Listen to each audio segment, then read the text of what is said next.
Vasudevaya. Om Namo Bhagavate Vasudevaya. Om Namo Bhagavate Vasudevaya.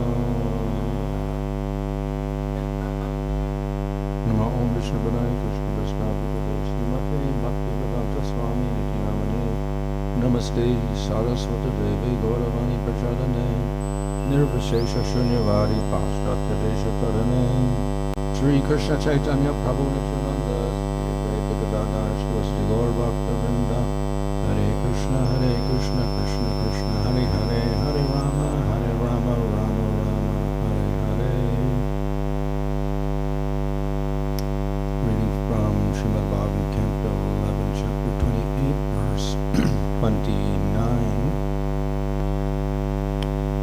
Ku-yogino vihitāntarāyair manuṣya-bhūtais tridaśopasṛṣṭaiḥ te prāktanābhyāsa-balena bhūyo yuñjanti yogaṁ natu karma-tantram.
Kuyogino. Those practitioners of yoga whose knowledge is not complete. Ye who vihita imposed antarāyaiḥ by obstructions, manuṣya-bhūtais in the form of human beings, tridaśa by the demigods, upasṛṣṭaiḥ sent, they prāktana of the previous life, abhyāsa accumulated practice, balena on the strength of bhūyaḥ once again, yuñjanti engage, yogam in spiritual practice. Na, never. Tu, however, karma-tantram, entanglement of fruitive work. Translation: sometimes the progress of imperfect transcendentalists is checked by attachment to family members, disciples, or others who were sent by envious demigods for that purpose. But on the strength of their accumulated advancement, such imperfect transcendentalists will resume their practice of yoga in the next life. They will never again be trapped in the network of fruitive work. Purport: sometimes sannyasis and other spiritual teachers are bewildered by flattering followers and disciples sent by the demigods to embarrass spiritual leaders who are lacking complete spiritual knowledge. Similarly, spiritual progress is sometimes checked by attachment to one's bodily relatives. Although an imperfect transcendentalist may fall down from yoga practice in this life, he will resume it in the next life on the strength of his accumulated merit, as described in the Bhagavad Gita. The words natu karma-tantram indicate that a fallen transcendentalist does not have to pass through the lower stages of fruitive activity and gradually be promoted to the practice of yoga. Rather, he will immediately resume his yoga practice at that point at which he left it. Of course, one should not presume to fall back on the facility offered here, but should try to become perfect in this lifetime. Sannyasis especially should remove the knot of lust from their hearts and should avoid falling into the clutches of flattering followers or female disciples sent by the demigods to expose the so-called spiritual leader who is imperfect in Krishna conscious knowledge. So this verse describes how the transcendentalist who cannot quite control his senses may become deviated.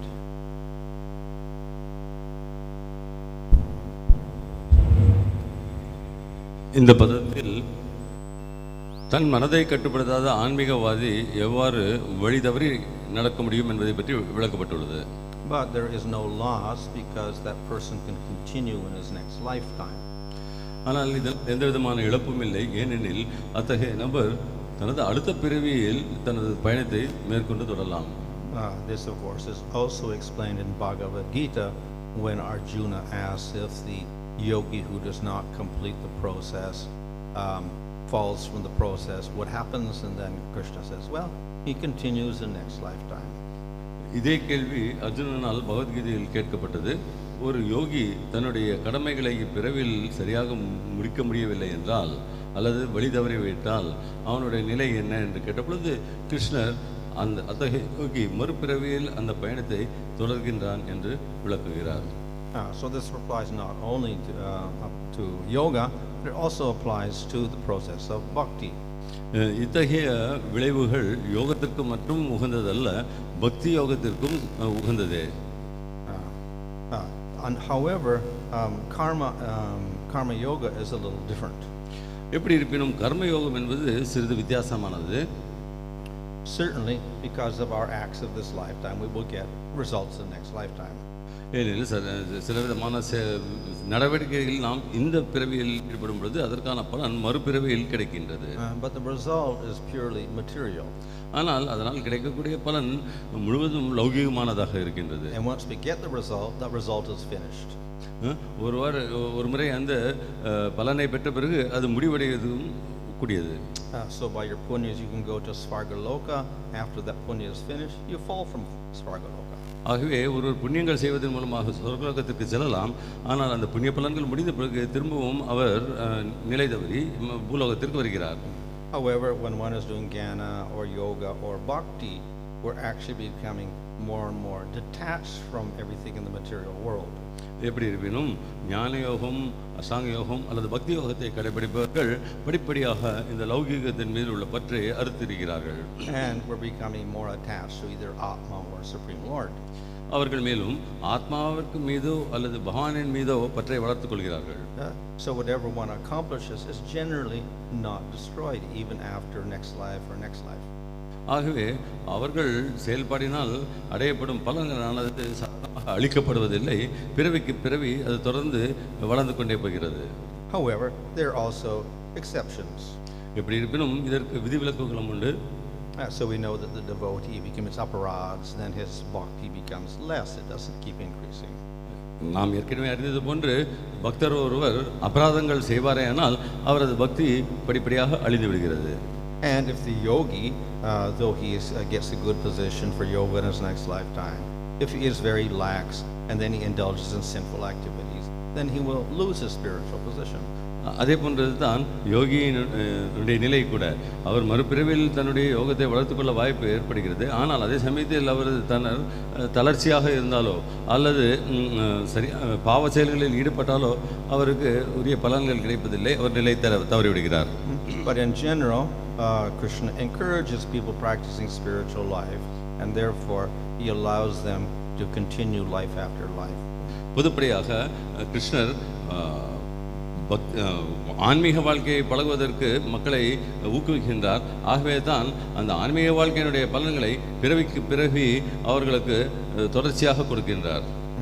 So in this verse it is mentioned that obstacles can arise because of attachments.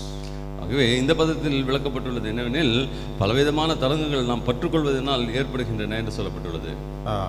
But and then it also mentions that the attachments or the objects of attachments, such as family members or disciples, etc., are arranged by devotees. ஆனால் அதே சமயத்தில் இத்தகைய தடங்களுக்கான பொருட்கள், அதாவது உறவினர்கள் மற்றும் சீடர்கள் போன்றவர்கள் தேவதைகளால் ஏற்பாடு செய்யப்படுகின்றன என்றும் விளக்கப்பட்டுள்ளது. So in other words, the devotees are arranging for you to fall down. வேறு விதத்தில் சொன்னால் இந்த தேவதர்கள் உங்களுக்கு தடங்கள் விளைவிக்க ஏற்பாடுகள் செய்கிறார்கள் எனலாம். So we may ask, why would the devotees do this? ஆனால் நமக்கு ஒரு கேள்வி எழலாம், ஏன் தேவதைகள் இவ்வாறு இத்தகைய செயல்களை செய்கிறார்கள் என்று. It is mentioned in the Upanishads that sometimes the devotees get a little fearful when a person advances spiritually. ஆகவே சாஸ்திரங்களில் இதற்கான விளக்கம் கொடுக்கப்பட்டுள்ளது. தேவதர்கள் ஒருவர் ஒரு ஆத்மா ஆன்மீகத்தில் முன்னேறுவதை கண்டுபொழுது சிறிது பயப்படுகிறார்கள். They fear that they will surpass the devotees. தங்களை விட மிஞ்சி சென்று விடுவார்களோ என்ற பயத்தினால் அவர்கள் ஆட்கொள்ளப்படுகிறார்கள். And therefore they will create some obstacles. இதன் காரணமாக அவர்கள் சில விதமான தடங்கல்களை உருவாக்குகிறார்கள். At the same time, we also know that the devotees act under the strict rules set out by the Supreme Lord. அதே சமயத்தில் நாம் நன்றாக அறிவோம், இந்த தேவதைகள் கூட பகவான் ஏற்படுத்திய கட்டுப்பாடுகளில் இணங்கியே செயல்படுகிறார்கள் என்பது. And they act according to the karma that one deserves. மேலும் அவர்களுடைய கர்மாக்களை எந்த தகுதிகள் ஏற்படுத்த முடியுமோ அத்தகைய தகுதிகளுக்கு உட்பட்டு அவர்கள் பலன்களை பெறுகிறார்கள். So in general they do not go beyond instituting the laws of karma. இது சாதாரணமாக இவர்கள் கர்ம வினைகளுக்கான சட்டதிட்டங்களை செயல்படுத்துவதை தாண்டி செல்வதில்லை. Nevertheless, we also know that the material world is never a certain place. அதே சமயத்தில் இந்த லௌகிக உலகமானது ஒரு நிலையான இடமல்ல என்பதையும் நாம் அறிவோம். Unpredictable things may happen. எதிர்பாராத சில விஷயங்கள் நடந்து கொண்டே இருக்கலாம். And of course we can always attribute it to karma. மேலும் இது எவ்வாறு கர்மவினைக்கு உகந்த காரியமாக சொல்லப்படுகிறது என்றும் நாம் அறிவோம். But then that karma itself is arranged by devotees. அதே சமயத்தில் இந்த கர்ம வினைகள் அனைத்துமே தேவதைகளினால் தான் ஏற்பாடு செய்யப்படுகிறது. So we should not blame the devotees for simply instituting what is due to us by karma. ஆகவே நாம் எதற்கு தகுதியை பெற்றிருக்கிறோமோ அதை கொடுப்பதனால் தேவதைகளை நாம் குறை சொல்லக்கூடாது. Of course, we do find instances where the devotees also go beyond their normal powers and they do things because of their personal anger or hatred or whatever. அதே சமயத்தில் சில சமயம் இந்த தேவதைகள் கூட தங்களுக்குரிய வரையறைகளை மீண்டு கடந்து செயல்படுகிறார்கள். அவர்களுக்கு ஏற்படும் கோபத்தின் காரணமாகவோ அல்லது வேறுபட்ட குறைகளின் காரணமாகவோ இத்தகைய செயல்களில் ஈடுபடுகிறார்கள். And thus Indra becomes angry at Krishna and puts rain all over Vrindavan. உதாரணம், இந்திரன் கோபம் அடைந்து கிருஷ்ணரிடம் கோபம் கொண்டு விருந்தாவனம் முழுதுமாக பெரும் மழையை உருவாக்கினான். But of course that also is due to some illusion on the part of Indra. ஆனால் அதே சமயம் அத்தகைய செயல் இந்திரன் கொண்ட மாயையின் காரணமாக ஏற்படுத்த ஒரு நிகழ்ச்சியாகும். So in general they are simply instituting the karma of the individual. ஆனால் சாதாரணமாக பொதுப்படையாக பார்க்கும் பொழுது தேவதைகள் அவர்கள் இந்த சட்டத்திட்டங்களை கர்மவினையினுடைய சட்டத்திட்டங்களையே நிறைவேற்றுகிறார்கள். And we cannot blame them for instituting such rules. இத்தகைய சட்டத்திட்டங்களை அவர்கள் செயல்படுத்துகிறார்கள் என்பதற்காக நாம் அவர்களை குறை சொல்ல முடியாது. The compensation for this, of course, is that through spiritual practice, whether it is yoga, jnana, or bhakti, ultimately that process destroys those karmas. இதை ஈடு செய்வதற்கு ஒரே வழி என்னவென்றால் ஆன்மீக பாதைகள் கர்ம யோகமோ அஷ்டாங்க யோகமோ அல்லது பக்தி யோகமோ பின்பற்ற வேண்டும் என்பது. அவ்வாறு செய்வதன் மூலமாக இவற்றினுடைய பலன்களை நாம் தவிர்த்து வாழ முடியும். But the destruction of those obstacles is not instantaneous. It will happen gradually. ஆனால் அத்தகைய கர்மவினைகளை அழிப்பது என்பது உடனடியாக ஏற்படக்கூடிய செயல் அல்ல, அது படிப்படியாகவே நிகழ்கிறது. So therefore sometimes though the karmas are getting destroyed, a few remain and those will cause the obstacles. ஆகவே தான் சில சமயங்கள் கர்மவினைகள் பல்வேறு விகிதங்களில் அளிக்கப்பட்டாலும் சில விதமான விழுக்காடுகள் நிறைத்திருப்பதனால் பல விதமான தடங்கள் ஏற்பட்டு கொண்டே இருக்கின்றன. But the more one advances, the less obstacles will manifest. ஆனால் அதே சமயத்தில் ஆன்மீகத்தில் ஒருவர் முன்னேற இந்த தடங்கள் குறைந்து கொண்டே வருகின்றன. But as we see, even in the stage of bhava, obstacles are still there. ஆனால் ஏற்கனவே நாம் அறிந்தது போன்று பாவ நிலையில் கூட இத்தகைய தடங்கல்கள் ஏற்படுவதற்கு வாய்ப்பு உண்டு. But in that case, the obstacle is usually due to aparāds. ஆனால் இத்தகைய தடங்கல்கள் சாதாரணமாக அபராதங்கள் செய்யும் பொழுது ஏற்படுகின்றன.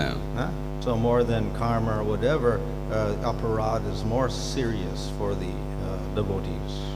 ஆகவே தான் கர்மாவை விட அபராதங்கள் மிகவும் அபாயகரமானவை, பக்தர்களுக்கு அபாயகரமானவை என்று சொல்லப்படுகிறது. And because of the aparād, there may be disturbance in the life of the individual. ஆகவே ஒருவர் அபராதம் செய்வதன் காரணமாக அந்த நபரினுடைய வாழ்க்கையில் பல்வேறு விதமான தடங்கல்கள் ஏற்படுகின்றன. Nevertheless, because that person has advanced sufficiently in bhakti, the Lord makes arrangement for those devotees. எப்படி இருப்பினும் அவர்கள் ஒரு சிறிதேனும் பக்தியில் முன்னேறுகிறார்கள் என்ற காரணத்தினால் கிருஷ்ணர் அவர்களுக்கு தகுந்த ஏற்பாடுகளை அமைத்து கொடுக்கின்றார். So we see the case of Bharat, he was at the stage of bhava. உதாரணத்திற்கு பரத மகாராஜர் அவர்கள் பாவ நிலையில் இருந்தார். But then he became attracted to a deer and he didn't worship the Lord anymore. அவர் ஒரு மான்குட்டியினால் கவரப்பட்டார். ஆகவே பகவானை வெளிப்படுவதை கைவிட்டார். How could he become attracted to a deer more than Supreme Lord? எவ்வாறு அவர் முழுமுதற் கடவுள் அந்த பகவானை விட ஒரு மானின் மீது பற்று கொள்ள முடிந்தது? So the answer is aparād from previous lifetime, and it causes disturbance. இதற்கு காரணம் என்னென்றால் அவர் தன்னுடைய முற்பிறவிகளில் செய்த அபராதமே அத்தகைய தடங்களை ஏற்படுத்தியது என்றலாம். But as Nectar Devotion, Rupa Goswami says in Nectar Devotion, one should not criticize the perfect person who has attained the stage of bhava. எப்படி இருப்பினும் பக்தி ரசாந்த சிந்துவில் ரூப கோஸ்வாமி அவர்கள் கூறியுள்ளது போன்ற ஆன்மீக நிலையில் முன்னேறி பாவ நிலையில் உள்ள ஒரு பக்தரை நாம் குறை கூற முடியாது, கூடாது. So even though he may have a real fault, as in the case of Bharat, still the Lord makes arrangement for those devotees. பரத மகாராஜனுடைய பரத மகாராஜருக்கு ஏற்பட்டது போன்று அவரிடமே தவறு இருந்தாலும் முழுமதற்கான பகவான் அவர்கள் முன்னேறுவதற்கான வழிகளை வகுத்து கொடுக்கின்றார். And though Bharat became a deer in his next lifetime, in the next lifetime as Jad Bharat, he got prema.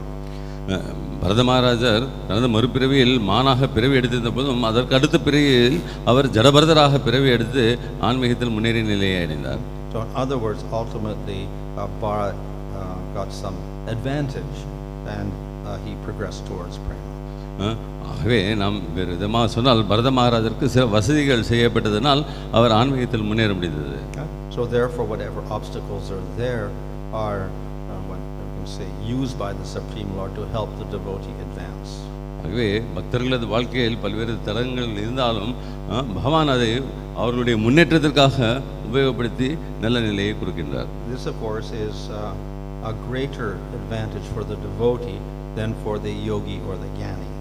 ஆகவே இத்தகைய ஏற்பாடுகள் யோகி அல்லது ஞானிக்கு கிடைப்பதை விட ஒரு அதிகப்படியான ஒரு வசதியாகும். For the yogi and the jnani, the Lord does not take such personal interest. ஞானியிடமோ அல்லது யோகியிடமோ பகவான் தனிப்பட்ட ஒரு அக்கறையை எடுத்துக்கொள்வதில்லை. But still, as is mentioned here, even though they may have problems, in general they can keep on advancing.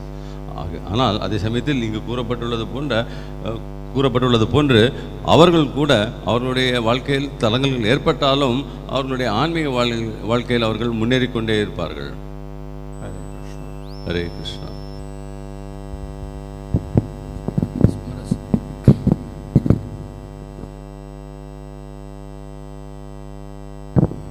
Hare Krishna. Hare Krishna. Regarding in the case of Dhruva Maharaj and Prithu Maharaj, when Dhruva Maharaj was trying to do austerity, similarly when Prithu Maharaj was trying to do homa or yajna, Indra put so much obstacles. So see, Prithu Maharaj is Shakti avatar. How to understand? Because he doesn't have any karma there. And ஒரு முன்னேறிய நிலையில் உள்ள பக்தர் அவருடைய ஆன்மீக வாழ்க்கையில் கூட பல விதமான தடங்கள் ஏற்பட்டன. இதை நாம் எவ்வாறு புரிந்து கொள்வது? அவருக்கு எந்த விதமான கர்ம வினைகளும் இல்லாமல் இருந்தது. In these cases, of course, we can say that part is pastime, since they don't have any karma. இந்த ஒரு நிகழ்ச்சியில் எடுத்து பார்க்கும் பொழுது அவர்களுடைய முற்பிறவியில் ஏற்பட்ட பலன்களை பற்றி கூறலாம். ஏனெனில் இந்த பிறவியில் அவருக்கு எந்த விதமான கர்ம விளைவுகளும் இல்லாமல் இருந்தது. And even Indra becoming angry and pouring rain on Vrindavan is also a type of pastime. Indiran கூட கோபமுற்று விருந்தாவனத்தின் மீது மழையை பொழிந்தது என்பது ஒரு லீலையே. Because we know devotees are also devotees of the Lord. ஆகவே பிரித்து மகாராஜ், இந்திரன் போன்ற இன்னும் மற்ற தேவதர்கள் கூட சில சமயங்களில் இந்த லீலைகளின் ஒரு பகுதியாக செயல்படுகிறார்கள். So many of these cases the Lord exerts some yoga maya to make these pastimes happen. பெரும்பாலான இத்தகைய நிகழ்ச்சிகளில் பகவான் தனது யோகமாயை உபயோகித்து இந்த லீலைகளை நிறைவேற்றுகிறார். And thus we cannot really criticize the devotees if they do such acts. ஆகவே தேவதைகள் இத்தகைய நிகழ்ச்சிகளை செயல்படுத்தும் பொழுது நாம் அவர்களை குறை கூறக்கூடாது. Except that is a lila or pastimes of the Lord. But see, because of Indra, many foster, that irreligion came out because of Indra. So Indra is the cause for this creating many irreligion. We see that Indra was coming the different dresses. So how to understand then?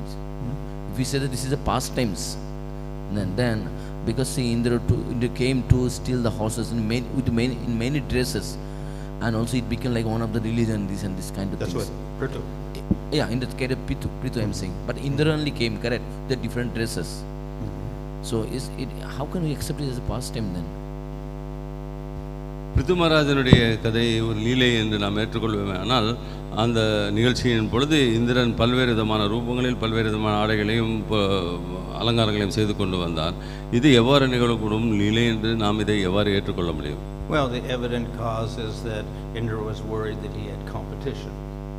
இதற்கு முக்கியமான காரணம் என்னெனில் இந்திரன் தனக்கு ஒரு போட்டி ஏற்படுகிறது என்று பயப்பட்டான் என்பதே ஆகும் என்று குரு மகாராஜ் அவர்கள் விளக்குகிறார். So therefore he is attached to his position or whatever like that. Indiran தன்னுடைய பதவிக்கும் பட்டத்தின் மீதும் பற்று கொண்டிருந்தான்.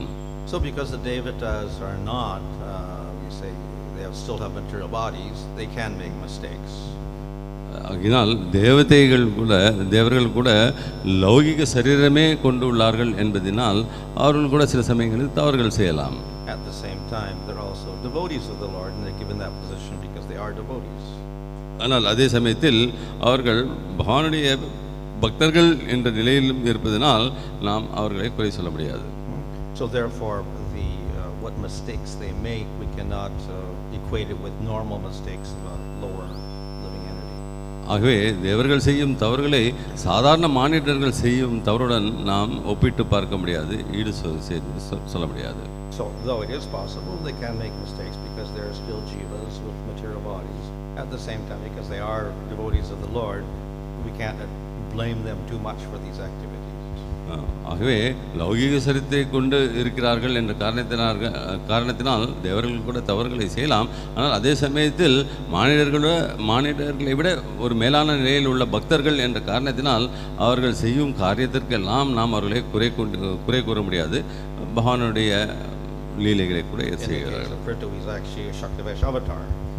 உண்மையில் சொன்னால் பிரித்து மகாராஜ் சக்தி வேஷ அவதார்.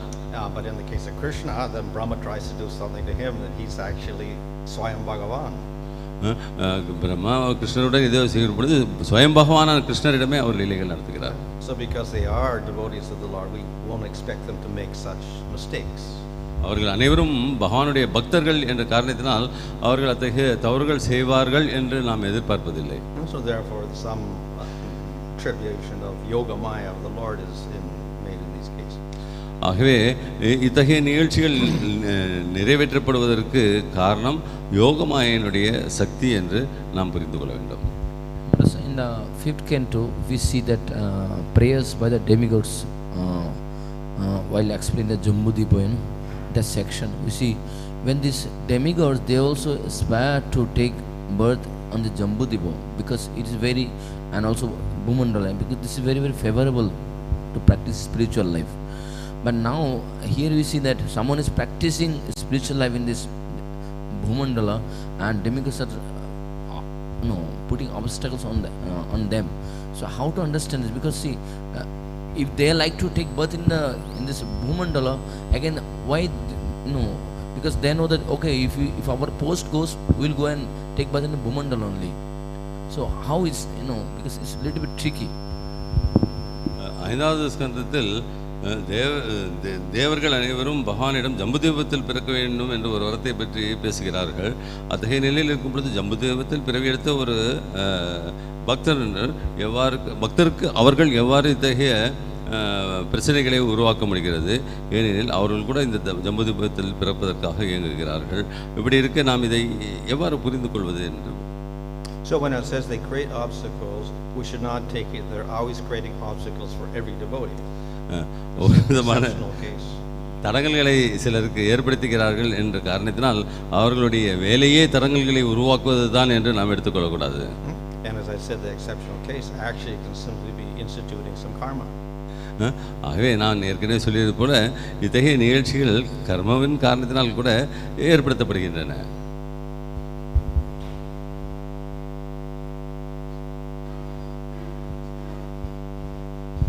निरंतरा श्रीमद् भागवतम की जय. His divine grace A C Bhaktivedanta Swami Srila Prabhupada की जय.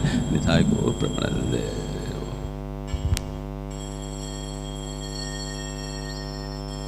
नमो भगवते वा